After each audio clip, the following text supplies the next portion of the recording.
Hello everyone, this is Akwesi from the Africans, and in today's video, we're going to take a look at 4 players that I think can replace these absences in this next window. Before we get into the video, don't forget to like this video, maybe give us a subscribe, and if you have a minute, try to find us on either Apple Pod or Spotify, where you can find our podcast forms there. The first player we want to take a look at is Liam Miller. Now, Liam Miller is a winger, left winger specifically, who's playing at Club Basel in the Swiss Super League.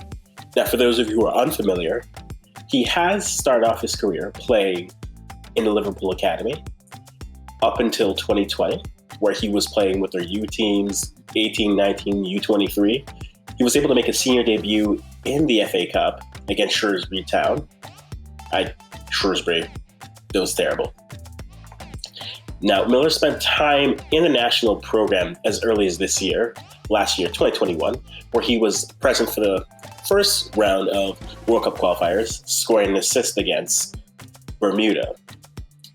Many Canadians may remember Miller for his potential game-winning miss against Jamaica in the October window. However, he is a player who's been playing very well at Club Basel, totaling up to 7 goals in all competitions in 31 games before during the season. As Josh from JDTV would say, the importance of getting the right move in your career is very important, and Liam Miller is a prime example of that. With all those goals in the competitions, I think his pace and his speedy work rate, as well as his flexibility across the front line, give him the opportunity to truly be able to step into a situation and really contribute for the national program.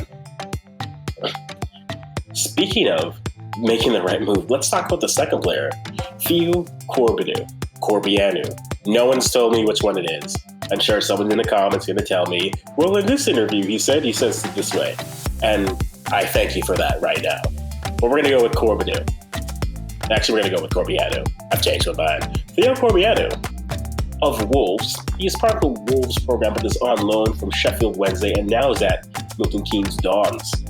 Theo's a good example how going to the wrong situation can certainly impact you, as when he went to Sheffield Wednesday, he was being deployed as a wing back, further back in the pitch, which is not what Wolves want. So after they terminated his loan to Wednesday, moving him to MK Dons, you definitely see him in his first few games take this new opportunity and this new lease on life, scoring a golazo in his last match. I mean, if you haven't seen it, look it up. It's a beautiful thing. For me, I think Theo always had a place in this team. He is one of these players in the Canadian program that you'll hear more about who left early because they had the opportunity, thanks to citizenships from their parents, and were able to apply the trade in Europe. What he does, because he's played and made his debut in 2021, scoring on his debut against also Bermuda, thanks to an assist from yours truly, Liam Miller, as well as scoring another goal at the Gold Cup. I think he offers some pace and flair and creativity, which will be a good replacement for Tejan Buchanan over these next 3 games. I think a player like that will be extremely important, as if we can continue to have that pace and that attacking, it gives us the opportunity to rotate through without really dropping off in level.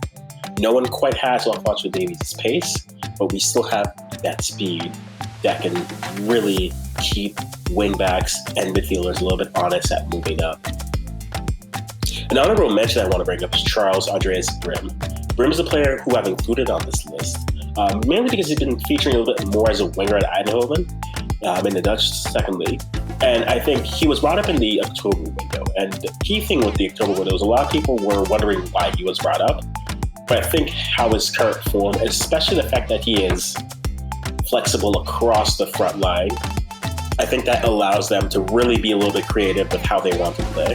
Whether Herman wants to employ a 3-4-3, maybe a 4-3-3, either way, having wingers that can attack does bring it up. Even if he employs a 3-5-2, having players who can play as that secondary striker with a Jonathan David or a Kyle Larin and drop and offer that pace so we can kind of transition from a 3-5-2 to a 3-4-3 does really give us that opportunity to move forward. Now, when it comes to midfield, with no Arfield or no Post or Witherspoon, I think the answer might just be also in Scotland, and Patton. I think the Patton brothers are both intriguing players. Ben, especially with his flexibility to be playing at left mid and a little bit of left back, is definitely a player to look at. But I think the key one here is Harry.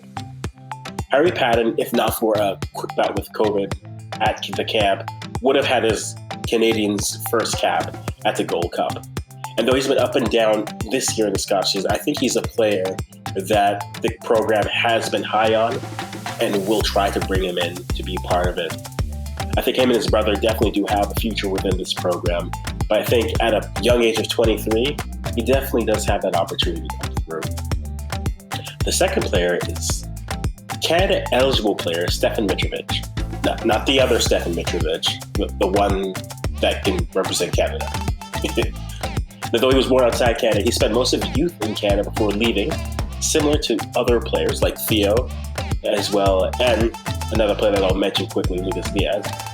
He's been playing well in the Serbian league, and he's had some rumored moves from clubs like Club Brugge and the Red Star Belgrade. I think a player like Mitrovic definitely bringing his attacking prowess, and a player similar to him like Lucas Diaz, who's also eligible for Canada, but at Sporting in Portugal, have that similar attacking flair and build-up that can really throw out to replace and go. I think getting those young players especially would help to integrate them into the program, since we do lack that ability for that. And I'm using those two specifically, though they would be U20 eligible.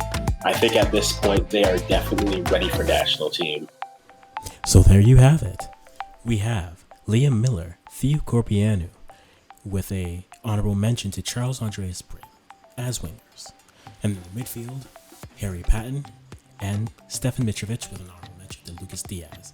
Those are my replacements for the Canadian men's national team, with no Davies, no Hoylett, no Witherspoon, and the retirement of Scott Arfield. What do you guys think? Let me know in the comments down below. Which 4 players do you think should be called up to replace? Should they be existing ones, or maybe some new call-ups to integrate them to the national program? Leave a comment. Don't forget to give us a like and subscribe. And until we speak again, let's go Canada, and bye-bye for now.